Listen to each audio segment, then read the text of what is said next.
Տատիկի խոստովանանքը ինչպես խորթ մայրը քայքայեց իմ կյանքը և ինչպես ես փրկվեցի ճշմարտության պատմություն։ Ողջույն, իմ սիրելիներ։ Ես Մարիամն եմ, այսօր 81 տարեկան եմ։ Նստած եմ իմ հին աթոռին, նայում եմ դեպի պատուհանը, իմ հոգին լի է հիշողություններով։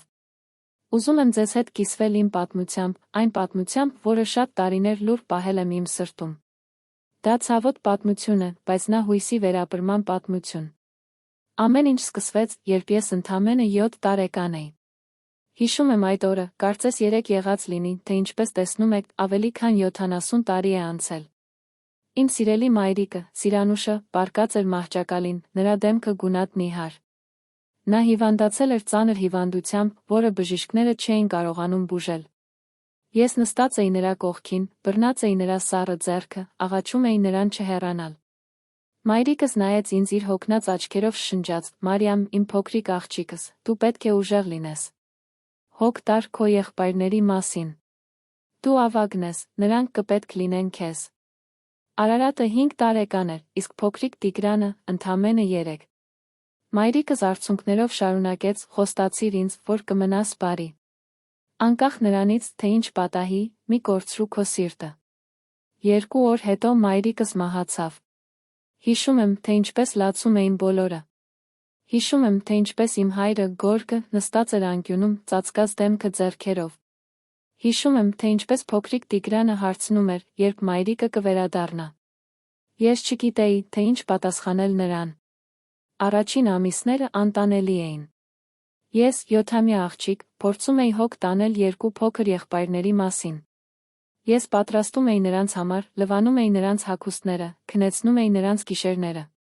Հայրիկս աշխատում էր գործարանում երկար ժամեր, երբ տուն էր գալիս, նա այնքան հոգնած էր, որ գրեթե չէր խոսում։ Նա սգում էր մայրիկիս համար, ես տեսնում էի, թե ինչպես էր նա հալվում ամեն օր։ Տարին անցավ։ Հետո երկրորդը։ Ես կարծում էի, որ մենք դանդաղ սովորում էինք ապրել մեր նոր իրականության մեջ։ Բայց ամեն ինչ փոխվեց, երբ հայրիկս բերեց նրան։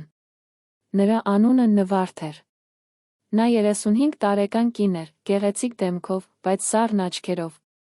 Հայրիկս հավաքեց մեզ ասաց. «Երեխաներ, սա Նվարդն է։ Նա կդառնա ձեր նոր մայրիկը։ Ես գիտեմ, որ սա դժվար է ձեզ համար, բայց մենք պետք է շարունակենք ապրել։ Ձեզ պետք է մայրը»։ Ես նայեցի Նվարդին, տեսա, թե ինչպես էր նա ժպտում։ Բայց այդ ժպիտը չէր հասնում նրա աչքերը։ Ինչ-որ բան իմ ներսում ասաց, որ սա սխալ էր։ Բայց ես 9 տարեկան երեխա էի։ Ինչ կարող էի անել։ Նվարդն ուներ մի դուստր նախորդ ամուսնությունից։ Նրա անունը Գոհար էր, նա իմ հասակն էր։ Երբ Նվարդը տեղափոխվեց մեր տուն Գոհարի հետ, ամեն ինչ սկսեց փոխվել։ Առաջին օրերին Նվարդը փորձում էր խաղալ բարի մոր դերը։ Նա ժպտում էր, երբ հայրիկս կողքին էր, պատրաստում էր ուտելիք, հարցնում էր մեր մասին։ Բայց ես տեսնում էի, թե ինչպես էր նրա դեմքը փոխվում, երբ հայրիկը հեռանում էր։ Ես տեսնում էի այն ատելությունը նրա աչքերում, երբ նա նայում էր ինձ։ Հայրիկս կապված էր Նվարդից։ Նա այնքան էր սիրում նրան, որ չէր տեսնում ոչինչ այլ։ Նվարդն օգտագործում էր այս սերը։ Ամեն ինչ, ինչ նա ասում էր, հայրիկս համարում էր ճշմարտություն։ Նա դարձավ կույր խուլ մեր տառապանքի նկատմամբ։ Դա սկսվեց փոքր բաներից։ Նվարդը սկսեց տալ Գոհարին ամենալավ հատվածները ուտելիքից։ Երբ հայրիկը բերում էր կոնֆետներ, Գոհարը ստանում էր ամենաշատը։ Երբ գնում էինք շուկա, Գոհարին գնում էին նոր հագուստներ, մինչդեռ մենք բավարարվում էինք հին մաշված։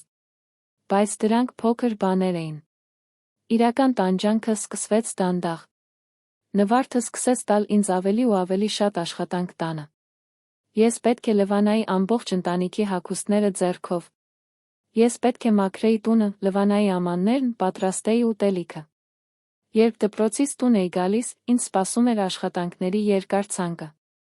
Երբ հայրիկը հարցնում էր, թե ինչու եմ հոգնած, Նվարդը ժպտում էր, ասում էր. «Մարիամը օգնում է ինձ։ Նա այնպիսի լավ աղջիկ է»։ Հայրիկը գոհ էր, ես չէի կարող բողոքել։ Իմ հագուստները դարձան ավելի ու ավելի մաշված։ Նվարդը երբեք չէր գնում ինձ նոր բան։ Երբ հայրիկը հարցնում էր, նա ասում էր. «Մարիամը մեծանում է այնքան արագ, որ անիմաստ է գնել նոր հագուստներ»։ Նա շուտով դուրս կգա դրանցից։ Բայց Գոհարը միշտ հագնում էր նոր գեղեցիկ զգեստներ։ Մի օր ես եկա դպրոցից տեսա, որ իմ միակ լավ զգեստը, այն, որը մայրիկս կարել էր ինձ համար, պառկած էր հատակին կտրատված։ Ես սկսեցի լալ վազեցի մոտ Նվարդին։ Ինչ է եղել իմ զգեստի հետ, աղաչեցի ես։ Նվարդը նայեց ինձ սառն աչքերով ասաց, Գոհարը խաղում էր մկրատով պատահաբար կտրեց այն։ Դա պարզ, դժբախտ պատահար էր։ Բայց ես տեսա Գոհարի ժպիտը անկյունում։ Դա ոչ պատահական էր։ Դա դիտավորություն էր։ Ես փորձեցի պատմել հայրիկիս։ Երբ նա եկավ տուն, ես ընդառաջ գնացի նրան արցունքներով։ Հայրիկ, նայիր, ինչ են արել մայրիկիս զգեստին։ Նվարդը անմիջապես ներխուժեց։ Գորգ, ես այնքան ափսոսում եմ։ Գոհարը չգիտեր, որ այդ զգեստը հատուկ էր։ Նա պարզապես երեխա է։ Մարիամը չպետք է այդքան դրամատիկ լինի։ Հայրիկը հառաչեց ասաց, Մարիամ, դա պարզ զգեստ է։ Կգնենք քեզ նորը։ Մի լաց այդքան։ Բայց նա երբեք չգնեց։ Նվարդը միշտ համոզում էր նրան, որ ավելի կարևոր բաներ կան, որտեղ գումար ծախսել։ Տանջանքները շարունակվեցին վատթարացան։ Նվարդը սկսեց ինձ զրկել ուտելիքից։ Նա ինձ տալիս էր ամենափոքր հատվածները, ասում էր, որ ես շատ եմ ուտում։ Երբ բողոքում էի, որ սոված եմ, նա ծիծաղում էր ասում, դու պարտավոր ես իմանալ, որ սնունդը արժեքավոր է։ Մենք չենք կարող վատնել այն քո վրա։ Իմ եղբայրները նույնպես տառապում էին, բայց ոչ այնքան, որքան ես։ Նվարդը միշտ ասում էր, որ տղաները ավելի արժեքավոր են, քան աղջիկները։ Բայց նրանք էլ չէին ստանում այնքան սեր հոգատարություն, որքան Գոհարը։ Հայրիկս աշխատում էր ավելի ու ավելի երկար ժամեր։ Երբ տանն էր, նա միշտ Նվարդի հետ էր։ Նա չէր նկատում, թե ինչ էր կատարվում մեզ հետ։ Կամ թերս նա չէր ուզում նկատել։ Նվարդը իր ունեցած էր նրան ամբողջովին։ Ես փորձեցի խոսել իմ ուսուցիչների հետ դպրոցում։ Բայց դա հասավ Նվարդի ականջներին։ Այդ գիշեր, երբ բոլորը քնած էին, նա եկավ իմ սենյակը։ Նրա դեմքը լի էր զայրույթով։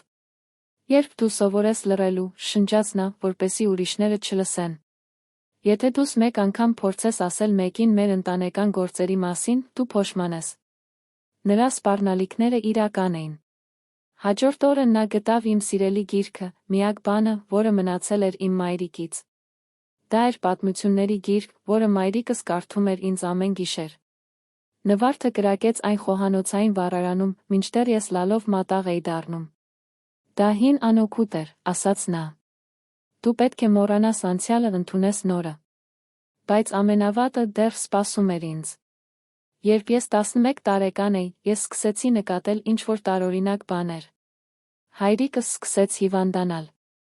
Նա սկսեց բողոքել ստամոքսի ցավերից, գլխացավից, թուլությունից։ Նա քաշը կորցնում էր։ Նրա մաշկը դեղնեց։ Բժիշկները չէին կարողանում գտնել ախտորոշում։ Նրանք անում էին տարբեր քննություններ, բայց ամեն ինչ թվում էր նորմալ։ Նվարդը խաղում էր անհանգիստ կնոջ դերը, միշտ կողքին էր նրա, միշտ հոգ էր տանում նրա համար։ Բայց ես սկսեցի նկատել ինչ-որ բան։ Ամեն անգամ, երբ Նվարդը տալիս էր հայրիկիս թեյը կամ ուտելիքը, նրա վիճակը վատթարանում էր մի քանի ժամ հետո։ Ես սկսեցի զգուշորեն դիտել։ Մի օր ես գնացի խոհանոց գիշերվա մեջ, ջուր խմելու։ Ես տեսա Նվարդին, ում կարծում էր, որ բոլորը քնած են։ Նա բացեց փոքրիկ շիշը, լցրեց սպիտակ փոշի հայրիկիս առավոտյան թեյի բաժակի մեջ։ Իմ սիրտը կանգ առավ։ Ես թաքնվեցի ստվերներում նայեցի։ Նվարդը խառնեց թեյը, ժպտաց բավարարությամբ, դրեց այն սեղանի վրա հայրիկի համար։ Հետո նա հեռացավ։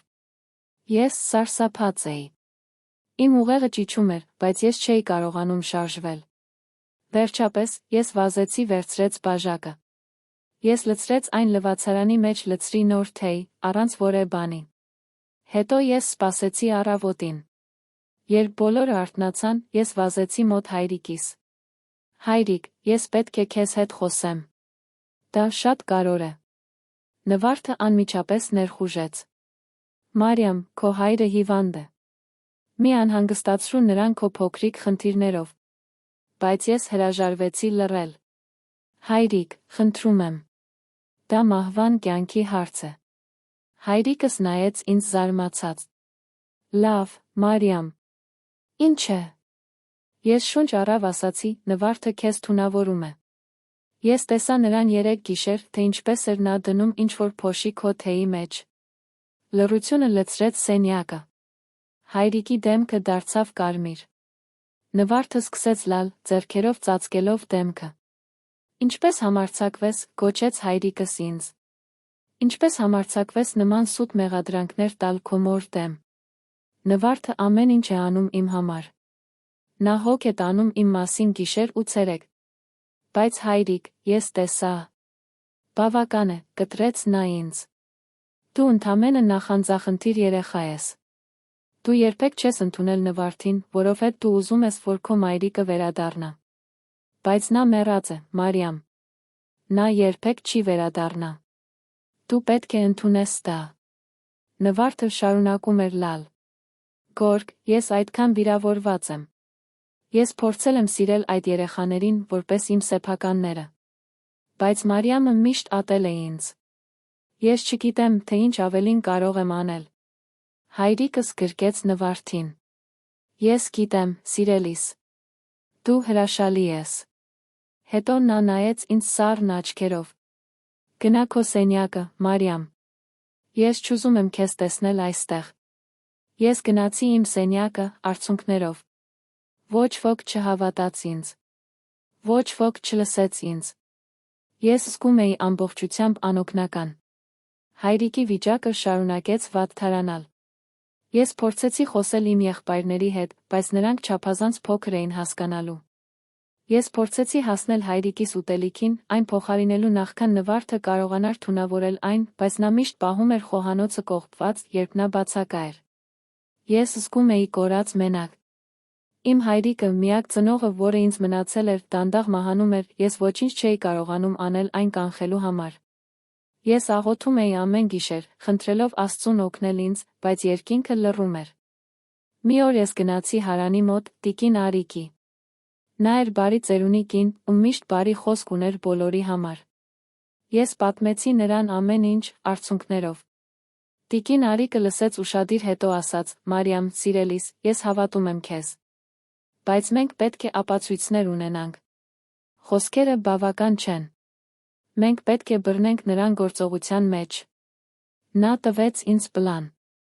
Մենք պետք է գտնեինք թույնը, որը Նվարդը օգտագործում էր։ Պետք է տեսնել շիշը, վերցնել այն, տանել ոստիկանություն։ Ես սպասեցի հնարավորությանը։